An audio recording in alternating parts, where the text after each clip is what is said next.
Alors salut tout le monde, aujourd'hui petite présentation d'un découpe-mousse. Donc comme vous pouvez voir c'est de la fabrication artisanale.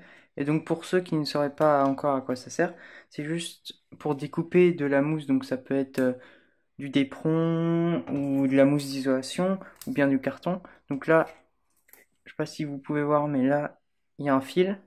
Donc c'est un fil résistif en nichrome, je vous mettrai le lien en description. Les 10 mètres c'est moins de 2 euros.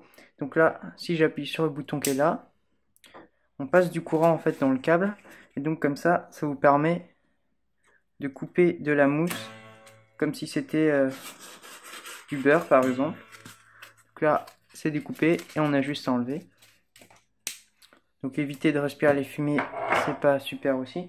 Et donc ça peut servir par exemple à faire des ailes de modélisme.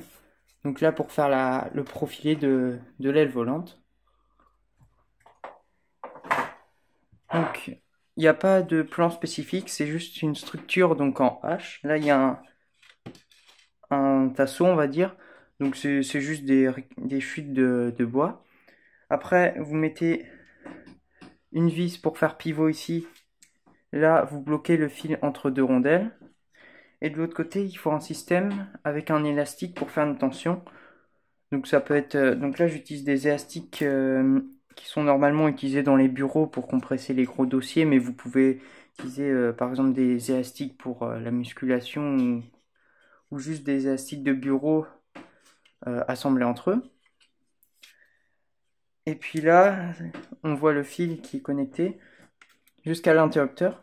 Et donc là, il y a un connecteur XT60. Et ce connecteur XT60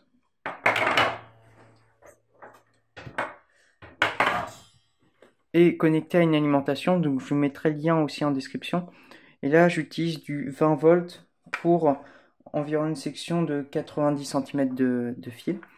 Donc ça, c'est une alimentation qui est faite normalement pour les ordinateurs portables, parce qu'on peut choisir attention et on peut mettre des embouts. Donc là, comme j'avais pas envie de couper le câble, comme j'ai encore envie de m'en servir pour alimenter des ordinateurs portables, ce que j'ai fait, c'est que là, ça c'est juste un serre-flex qui coulisse pour verrouiller. Donc là, ça c'est ce qui est sur l'alimentation.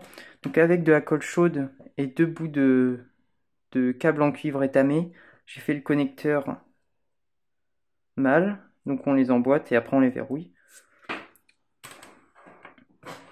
Et donc voici le câble pour les 10 mètres pour moins de 2 euros. Donc tous les liens seront en description.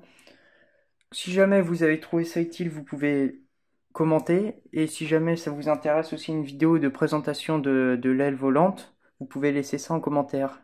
À la prochaine!